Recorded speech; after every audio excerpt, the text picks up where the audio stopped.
Great, thanks, Sarah, and thank you everyone for joining us today on this, what I think is a very interesting and relevant topic for right now, the road to a new normal, safety, psychology, and risk. So what we're actually going to be really unpacking is what happens when something new occurs in your workplace, when there's some sort of dramatic change or some sort of dramatic difference. How does it impact on people's ability to see and effectively manage risk and hazards? We're going to take the example of COVID because it's quite a topical one right now, but many of the tools and concepts we're going to cover today can be applied to any substantial change or challenges that your organization may face moving into the future.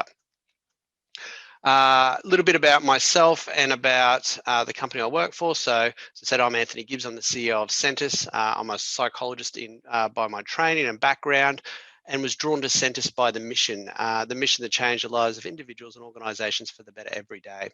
We do that through the application of psychology and neuroscience to build safety cultures.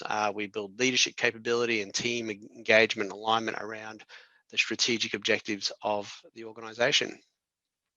We're covering quite a bit of ground today in this topic, and to support us, there's a resource that will be made available to you. You can see a picture of the handout here.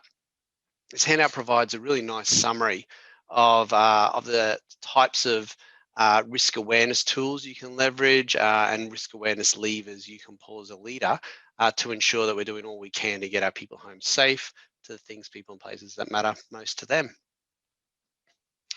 So our agenda today, we're going to talk a little bit about the new normal in relation to COVID and the likely ongoing impacts of that. But again, worthwhile thinking about that in the context of other organisational challenges that may arise.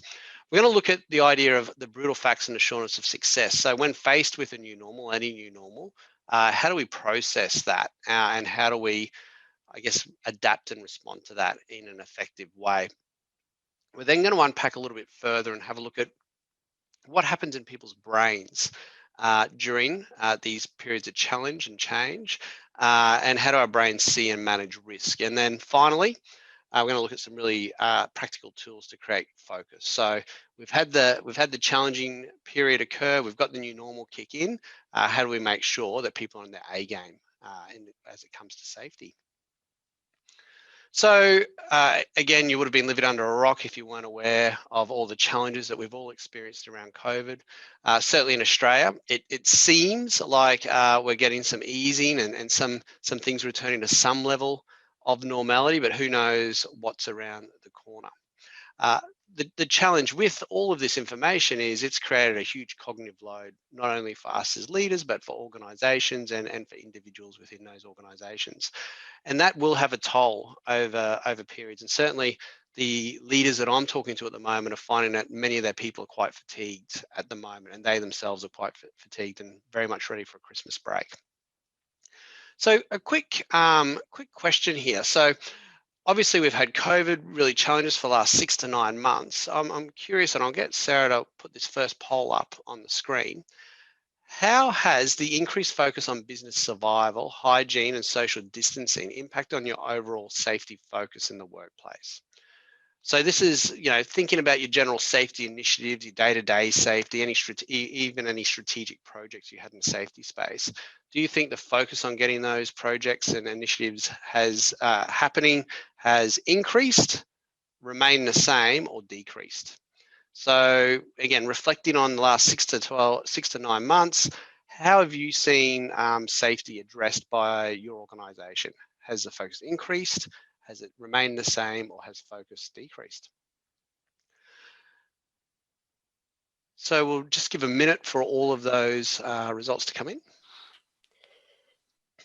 Yeah, most have voted. We'll just give it a few more seconds. Sarah?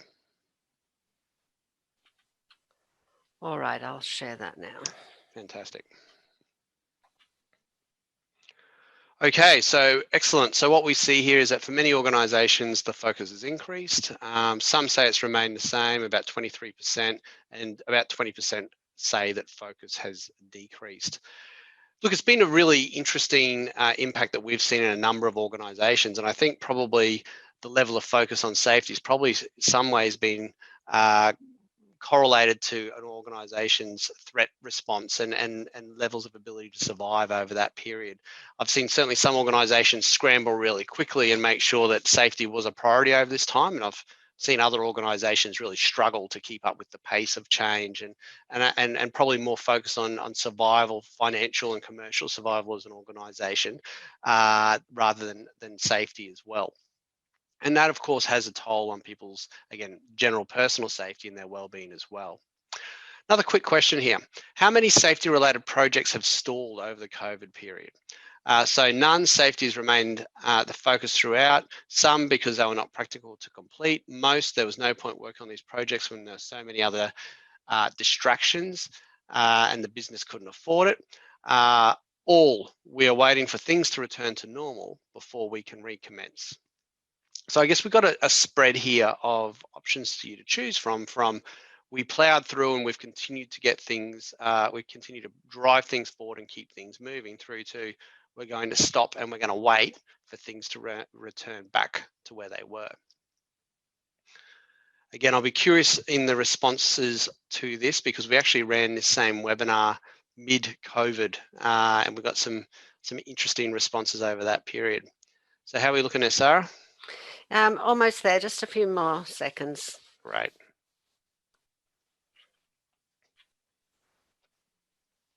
All right, some are still voting, so. That's great, no worries. Okay, I'll share now.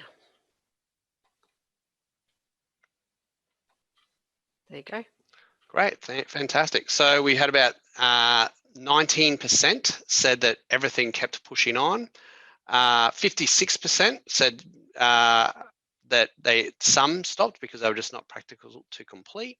Most, 19% said most, because there's no point working on these when there are so many other distractions in the business. And 6% said that they all stopped and that people are waiting for the new normal to return. Now, if you consolidate those results, what it actually says is that only 20% of respondents, or 19% of respondents, continue to push on with their safety objectives as they had previously intended. Now, this is, again, this presents a real challenge. What's really awesome to see on there, however, is that there's only a small percentage of people who are waiting for things to return to normal, because that'll feed into a question later on down the deck. So I'll just close that one out if I can get my mouse to do the thing.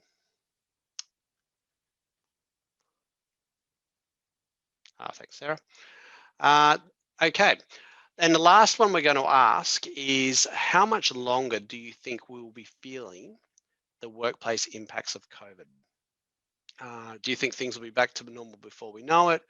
It can't possibly last longer than Christmas, 12 to 18 months or until a vaccine is available, or things will never be the same. So what do you think? Do you think, well, do you think things are nearly back to normal, or will be back to normal very soon? By Christmas, so another month or so, we'll be back to normal. 12 to 18 months, or until a vaccine is found. I guess there has been a vaccine discussed in the media I've seen of late, and all things will never be the same.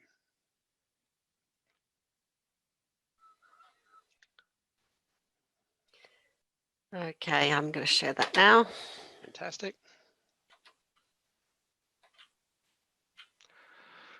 Great. Okay, so we've got 100% of people who are saying 12 to 18 months or until a vaccine is available, or things will never be the same. Look, that's actually, I think that last result, from my perspective, is a fantastic result to see from the group. And certainly a different result than what we saw midway through the pandemic.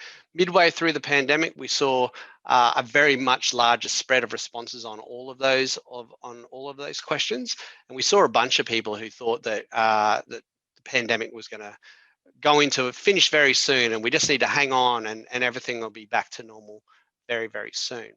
The challenge with an attitude like this, when it comes to dealing with any stressful event, any period of change, anything that is outside of our control, is that if we adopt an attitude that we'll just wait for things to get back to normal, that'll drive a behavior, and that behavior is often waiting, or just hoping that things are going to get different.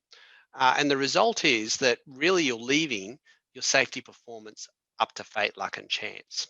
So what we saw during the pandemic from the organizations that managed the pandemic most effectively is they adopted the attitude of there's a bunch of stuff that we can't control right now, but let's focus on the things that we can control.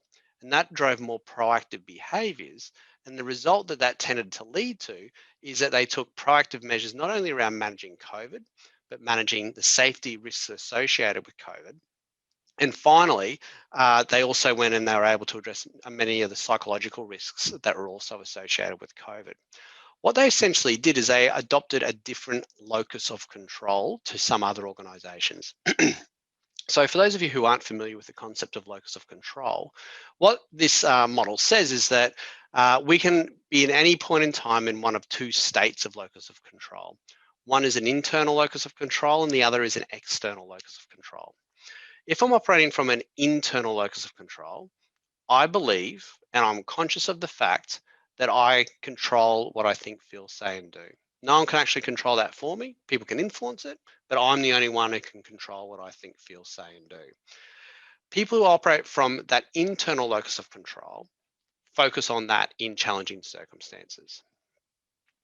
And they also focus on what's in their influence, and they make conscious choices in response to the adversity that they're faced with.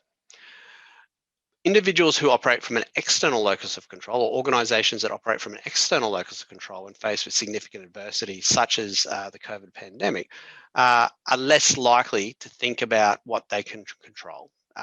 So what they do is they're more likely to rely on fate, luck, and chance for things to come to go their way. They'll look for people to blame. They'll look for opportunities to point the finger, and ultimately their destiny is led up, I guess, left to other people and other things outside of their control. Now that seems like a not a very practical choice to make, and when you see it academically up on a screen here, but that's often what happens to us when we find ourselves in nearly a fight or flight kind of situation. And there'll be many circumstances, probably in your own personal life, where you can think about, well, I didn't deliberately choose what I thought, felt, said, and did in that circumstances in order to get the best possible outcome. Now, this concept of locus of control is critical to understand when it comes to organizations and individuals effectively seeing and managing risk, effectively engaging our brains to get ourselves home safe to the things, people, and places that are most important to us. Because if we're conscious of taking our control, what our research has indicated is you can be up to 5 times more likely to get home without being involved in a safety incident. So let's talk a little bit about taking control of our brains and how our brains process risk and process risk in the light of a bunch of other distractions that might be happening around us on a moment-to-moment basis. So up on the screen, I've got a picture of what your brain may look like. And the purpose of this diagram is to describe to you how our brains process, in a very simple model, the data that it's exposed to on a day-to-day basis. So let's imagine this is our brains. Our brains are bombarded with millions of bits of information every second. So think about that. That's information that comes through in all of your 5 senses. Anything you can feel, smell, touch, taste, or hear, all those sorts of things. What would it be like if you're consciously aware of all of that information at any given point in time? My suggestion is it would be incredibly overwhelming and you probably wouldn't get a lot done. So your brain has actually worked out a way to sort through that information in an effective way so that we can pay attention to the most critical things in our environment. It does this through what we call the DIPI criteria and through our 7 units.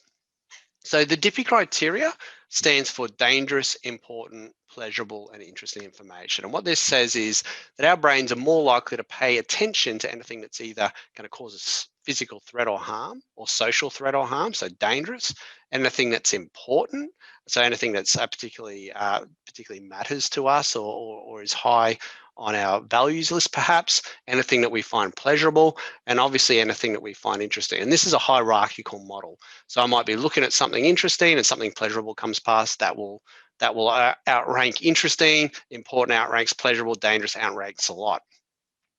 That DIPI criteria filters through to what we call our 7 units. So think about our 7 units as being like our conscious processing capacity. It's like a torch beam.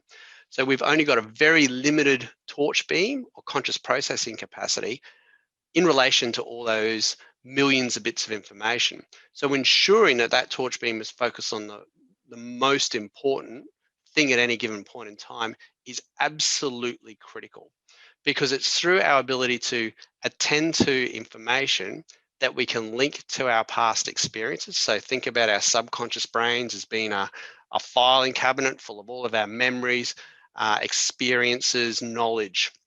So we attend to that information, and then an attitude pops up at any given point in time. So an attitude or a frame. So a frame is what I think, feel, say, or do. That drives an action, and ultimately that gets a result. Now, why does this model matter? Well, this model matters because we have the ability to program what is DIPI to us through the framing process. And in turn, by programming what is DIPI to us, our brains will be drawn to focus on those things, process them more effectively, and respond more effectively at any given point in time. By understanding this model, it helps us understand a couple of things. One is that the more brains we have managing risks and managing hazards, the better. And the reason is everyone has a slightly different DIPI criteria. So you're more likely to see the hazards. The second reason is that you've got only a limited conscious processing capacity, those 7 units. Every time you add a new person into the scenario, you've got more lots of 7 units. And the other key component here is when you add more subconscious brains or add more frames to the situation, you've got more knowledge to respond effectively to a particular set of circumstances. So what we want to be able to do as a leader within any organization, or a leader leading a team, or a leader leading an organization, is to understand how people's brains process risk and hazards, so that we can pull the right levers to ensure people have got the right level of focus. So that's what we're going to talk about next. We're going to talk about tools that we can use to leverage our new knowledge of the brain to create focus. So what are some of these tools to create focus? Well, at a high level, and we're going to dive into these, we want to create risk awareness and risk management. We want to build focus on these considerations. So we want to focus on building personal safety through I guess empowering people to proactively see and manage risks. So we're going to tap into a little bit about that. We're going to look at how we can empower people to choose how to work with others and watch out for their safety as well as their own. So again, if we've got the right mindset where we're looking out for one another, we're more likely to collectively get home safe. So we're going to tap into some of those ideas. We're going to talk about how communicating and speaking up about safety issues, challenges and topics is so important. So communication is a critical piece in risk awareness and risk management considerations. Pride also takes a huge, so this is about that professional orientation. So how much pride do you take in achieving safe work, and how much do you choose to represent yourself regarding safety? So this is people actually having safety somewhat as a value, and understanding that the choices they make will have an impact on them, their loved ones, and the people around them. So when we talk about unpacking these risk awareness and risk management considerations, there's 4 levers that we can go in and start to pull. We can look at organizational levers, we can look at individual levers, we can look at team leaders, and we can look at leader levers. So we're going to go through most of these in this session today, but I'll just give you a quick summary here. So from an organization perspective, so a lot of this is around process. So this is around hazards and risk management tools, ability to capture data, and continually improve and innovate. At an individual level, we're going to tap into attitudes to risk, situational awareness, directed attention and hazard detection. At a team level, we're going to talk again, as a bit of overlap here between individual and team with hazard detection. We're going to talk about performance drift, error management, working together to manage risk. And then finally, as a leader, how do I minimize performance drift, create an error management culture, create noisy fixes, and work together to manage risk. So some of these have some overlap, as you can see. And we're going to touch on these at a relatively high level, as we've only got 45, 50 minutes together. Of course, if you want to understand any more detail about any of these items, you can feel free to reach out, or you can obviously jump on Dr. Google and dig a little bit deeper if anything really inspires you.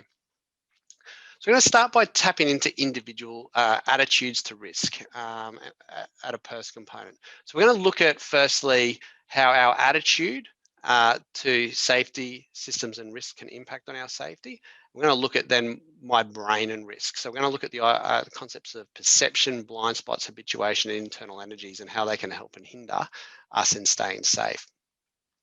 First critical point that we'd encourage people to start to think about when it comes to attitudes and risk is, what are the prevailing attitudes around safety within your organization?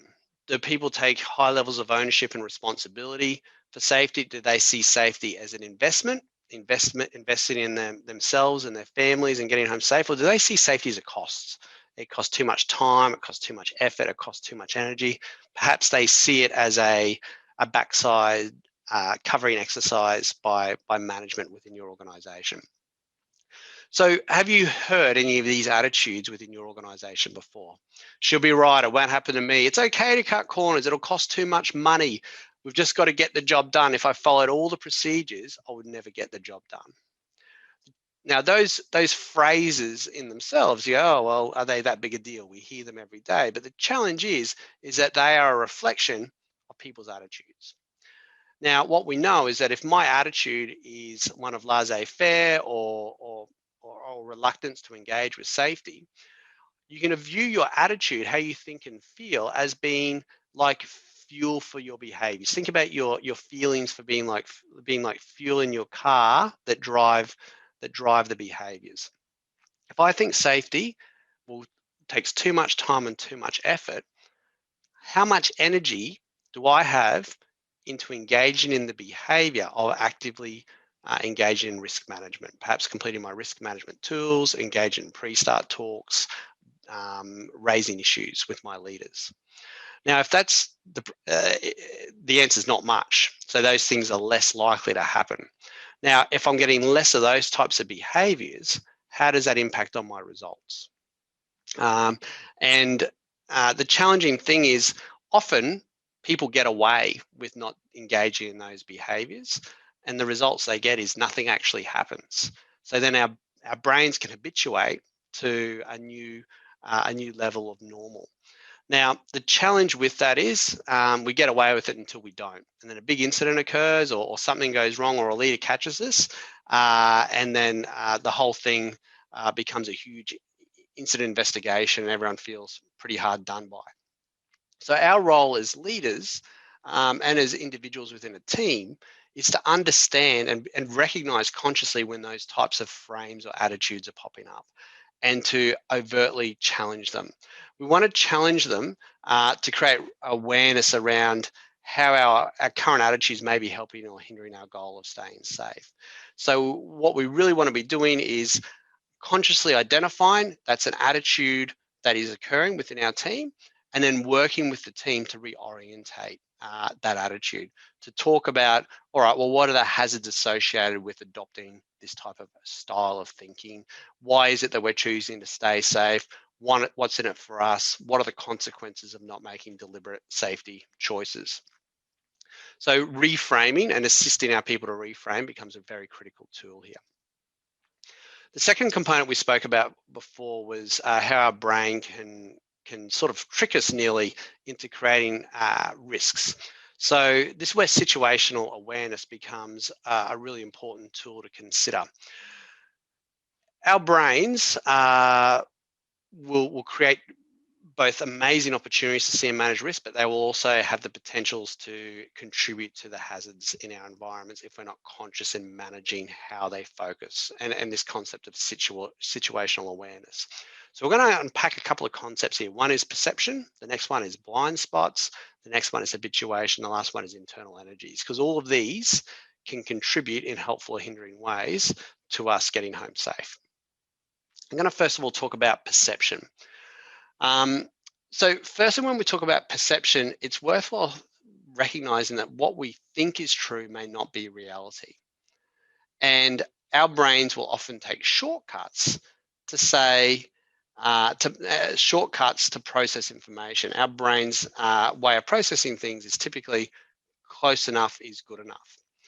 Now, the challenge with this is that because we can perceive things in a particular way, we might not see them as they actually are, and we can miss hazards that are in our environments very, very easily. Now, a quick example of just how powerful perception here is here, stare at this image. Is the person facing directly to you or to the left-hand side? And the longer you stare at that person, which is the right answer? And what do they actually look like? So our brains can easily play tricks on us to mean that if we're not consciously managing and questioning our environments and following the correct processes with our teams to ensure that we're processing information correctly, we will not necessarily see what is in front of us. That's exacerbated by the framing process that we spoke about earlier. If I've done something 1,000 times before, our perception may be that something is safe when in fact it's not. And this leads us into our next point, which is blind spots. Blind spots occur when we're bombarded with all this information and our brains fail to recognize a risk or a hazard that's occurred directly in front of our faces. So many of you will have seen the gorilla video on YouTube, passing the ball and counting how easy it is to miscount the numbers and to miss the gorilla that comes into the middle of the screen. But you will have experienced this on a day-to-day basis. Perhaps you've gone to the fridge looking for the tomato sauce, much like I do, and you can't see it, it's not there, what happened to it? And if your wife is anything like mine, she informs me that I'm having a man look. So we can miss things that occur directly in front of our eyes. So it becomes critical that we are consciously looking at tools that help us to detect the hazards that occur in front of us. Now, we talk here about those risk management tools and different tools for gathering data. Those tools in themselves and the observation training aren't they're not the things that are going to keep you safe. It's the quality of questions that they ask you, because what they're doing through running through those processes is that they are getting your brain to check off on things that they may have not checked off on previously. So we'll cover a bit more about that later on. Another huge factor that can contribute, particularly over this period, is an internal energy called stress. So anything that's a stress or a de-stressor can mean that our brains are no longer focused on our external environments, but in fact focused on our internal processes. So have you ever been in a meeting where you've had something going on at home and you've missed the last 5 minutes of the meeting because you've been so engrossed in what's happening in your head? So there's huge potential stresses that can steal our 7 units and mean that we perceive the world differently, and it creates blind spots. Now, this is particularly relevant during periods of change. Now, if your organization is going through some huge stress, we've obviously got societal stress related to COVID, but maybe it's stress around your organization, role redundancies, changes in organizational structure, whatever the case may be. What impact is that having on your people's ability to consciously see and manage risk? So quick question for you, a bit of a poll specifically around how your organization is, I guess, dealing with the new normal right now. I'll ask, yeah, there we go, so I'll drop that up. How much is stress impacting on the safety of employees in your workplace? Would you say not at all, about the same as normal, a bit more, or a lot more? So given what's happening in the world right now, if you were to cast your mind back, it seems like an age ago to pre-COVID times, Would you say that there's not at all any more stress? It's about the same as normal. There's a bit more stress, or there's a lot more?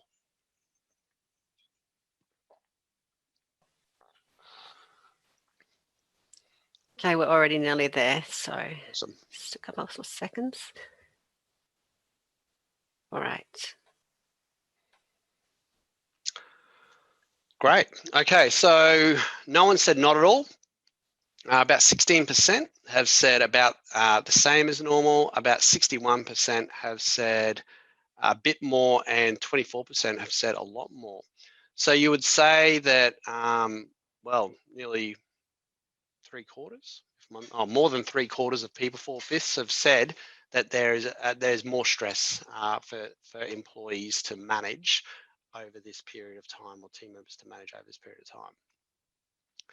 I guess my next question, or my next challenge to many people, is going to be, what have you done about it? Now, some of the tools, I'm going to ask you that question right now. So what is your organization doing to assist employees to manage their stress during these times? Would you say, is it nothing, the usual, EAP, etc.?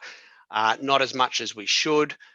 We've sat down and talked about the possible implications of stress and put strategies in to address them. So I'll ask Sarah to drop that poll up on the screen again. So what is your organization doing to assist employees to manage their stress during these times? Nothing, the usual, EAP, etc. Not as much as we should. We've sat down and talked about the possible implications of stress and put strategies in place to address them.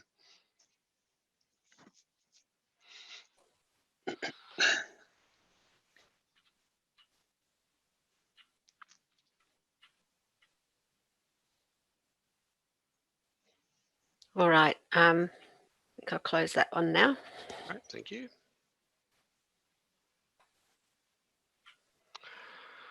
Okay, so we've got 5% nothing, about 50% said the usual, EAP, etc.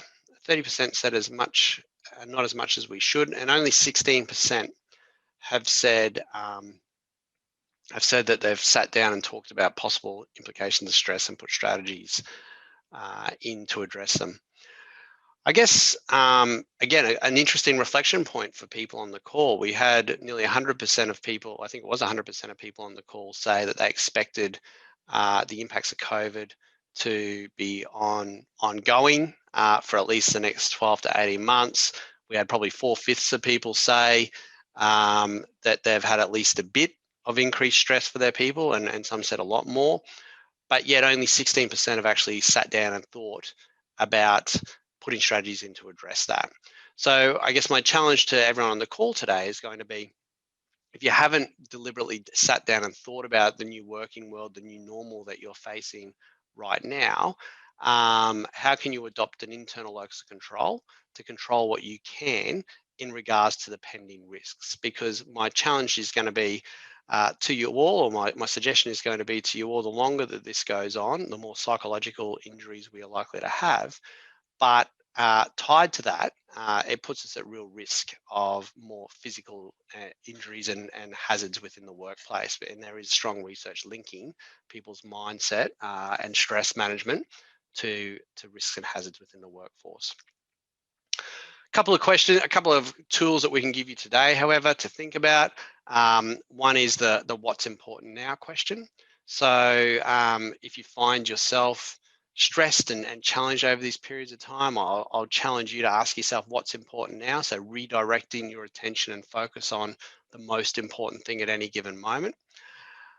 There's also some really nice mindfulness kind of tools that you can use and engage with that are free online, and you can use if you're having troubles with sleep or you find yourself distracted. So these types of tools can be really useful on an individual level, but there's also been some links to this run with individuals within organizations to help them focus before they get the job done. So a couple of learning points out of all of that. Our conscious awareness is easily distracted and undermined by our internal processes and environment with increased stress when increased stress is amplified. So developing direct attention techniques and stress management techniques is critical. Look, one more stress management technique, which is my favorite, which I'm going to pass on while I've got everyone on the call here, is the concept of box breathing. So we might have a quick go at that for 30 seconds right now. So I'll invite everyone who's on the call to sit in a comfortable position in their chair. Make sure that everything is uncrossed, your legs are uncrossed, your arms are uncrossed, and you're just in a comfortable sitting position. You can leave your eyes open for this activity, but of course, if you choose to, you can also close them. So the way this exercise works is you breathe in for 5, hold for 5, out for 5, hold for 5, in for 5, etc. And we repeat that 5 times.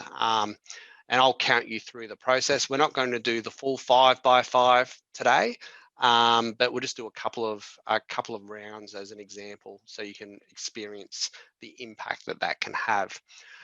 Please also note, sometimes the 5 by 5 as a starting point can be a bit of a challenge for individuals, particularly if you're a shallow breather. So a 3 by 3 or a 4 by 4 might be a better place to start. And I'd also just challenge you to be a bit careful when you stand up, because some people can find themselves a little bit lightheaded. So now you're in that comfortable position, we'll kick off by, I'm going to ask you to take a big, deep breath in, breathe in some more, and then push all the air out of your lungs. Once you think you've got all the air out of your lungs, push a little bit more out and breathe in, 2, 3, 4, 5. Hold, 2, 3, 4, 5. Out, 2, 3, 4, 5. Hold, 2, 3, 4, 5. In, 2, 3, 4, 5. Hold, 1, 2, 3, 4, 5. Out, 2, 3, 4, 5. Hold, 2, 3, 4, 5. And return to normal breathing. So box breathing and those types of techniques, muscle relaxation and guided meditation, they are skills that you can learn over time. And again, really useful as just humans to be able to have some of those skills, but really useful as leaders, because obviously our stress is contagious. So a tool that you can use should you choose to down the track. Okay, the next item we're going to unpack here is the concept of some hazard detection tools that we can use. So these are typically questions that turn our brains to hazards. And again, as I mentioned earlier, the purpose of these tools is to tap into that brain capacity to make the right things dippy to enable us to focus our 7 units more effectively. These tools are only as effective as the attitudes or the frames that we put around them. If I see them as a waste of time, that's exactly what they will be. So if I see them as a valuable tool, my brain will engage with them more effectively, and I will find the correct level of focus. So a couple of things to consider is, as questions to ourselves is, have I taken the time to fully assess the environment? So, or have I just run into the job because I'm running on adrenaline? Am I assuming that nothing has changed since the last time I was here or on the job? What has the potential of harming me today? What should other people look at?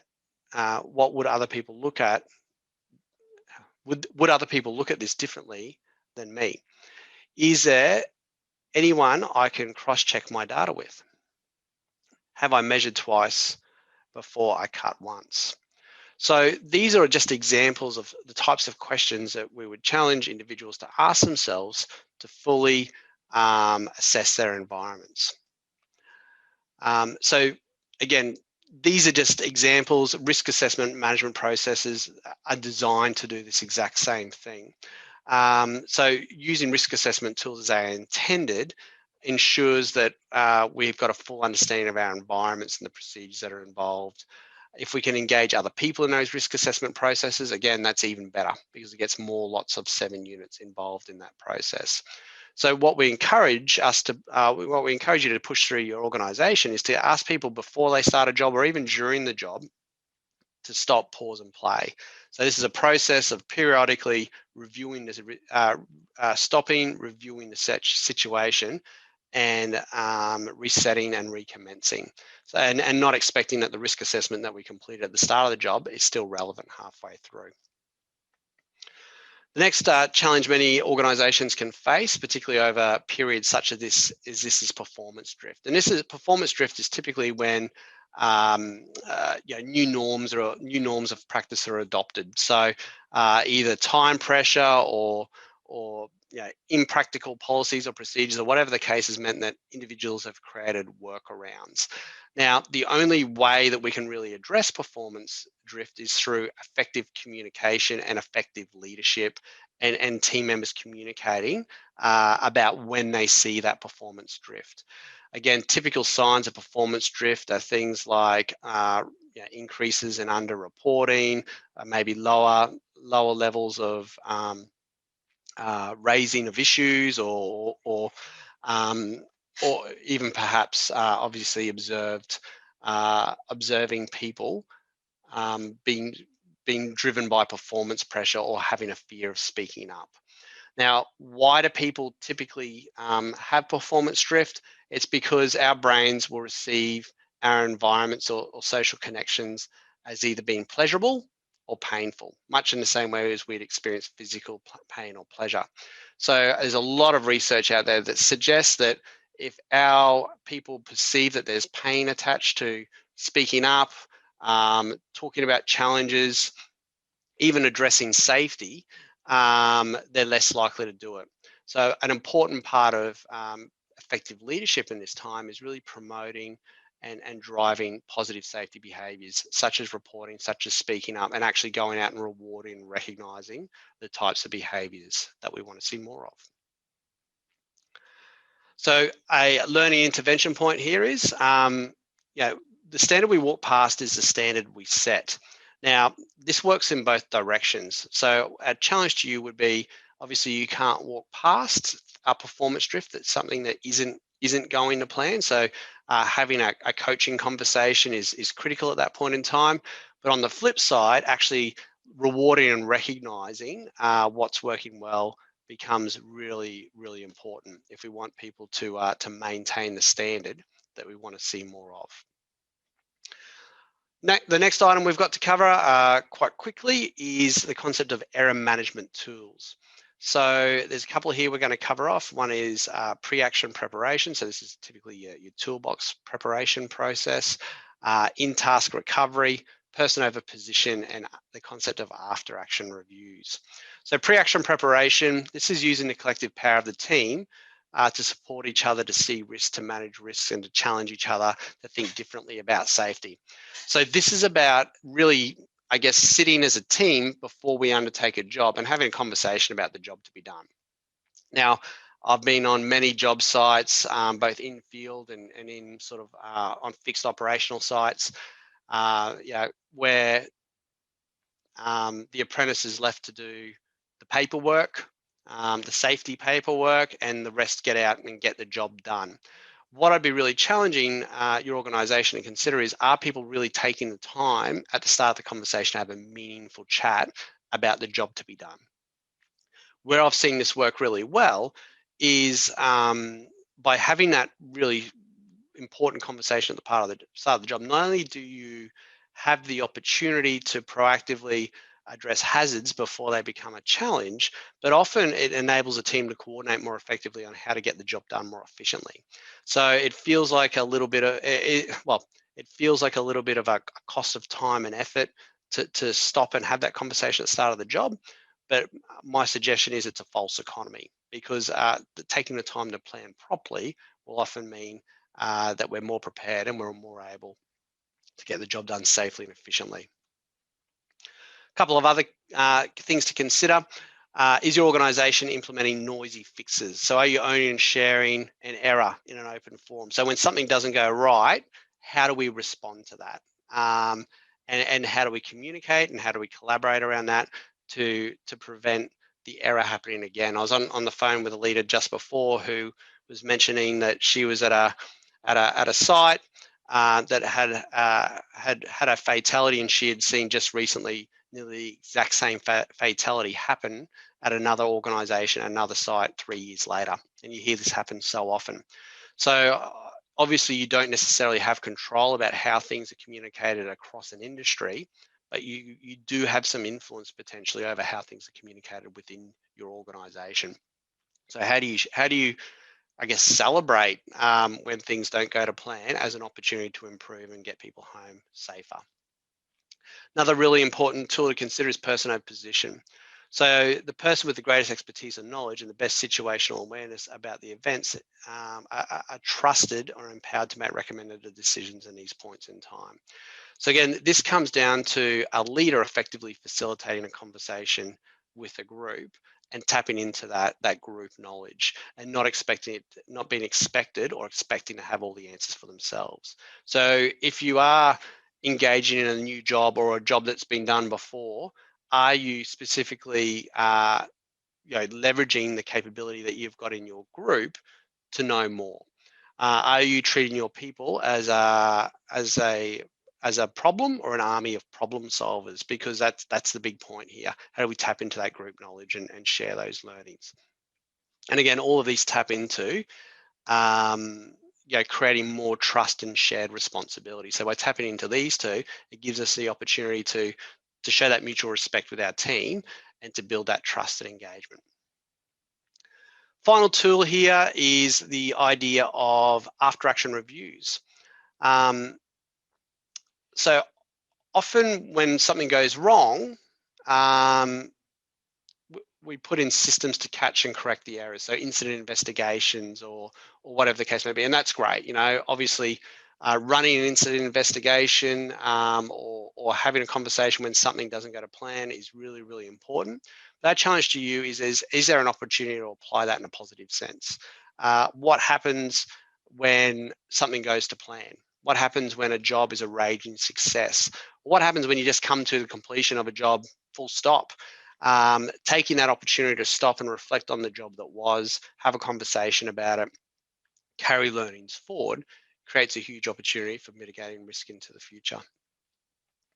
So we've shared quite a number of tools there from an organisation, individual, team and leader perspective there. Again, I invite you you'll get a copy of these slides afterwards, as well as this presentation, but I invite you to download the resource as well, which gives a really great breakdown of these categories and some descriptors of them as well.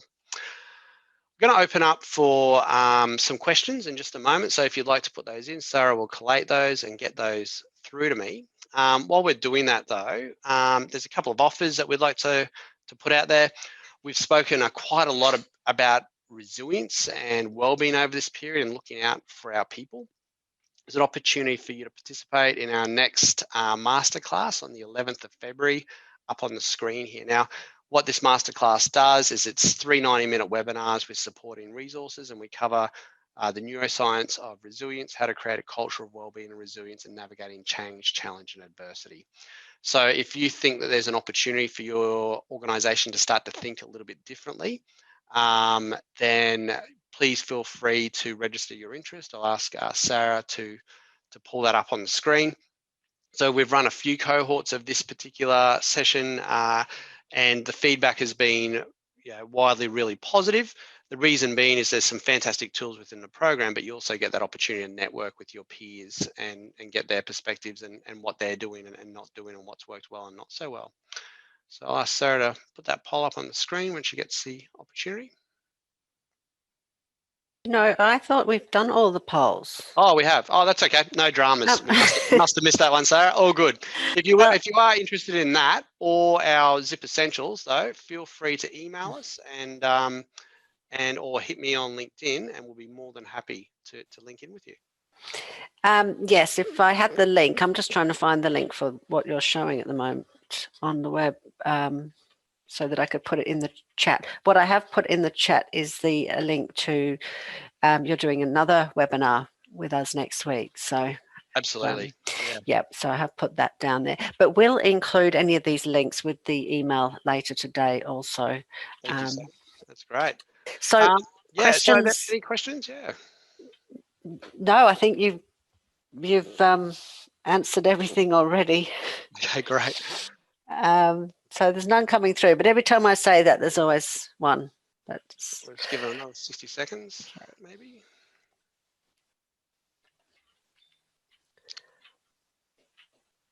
right. So no, it looks like that's all good.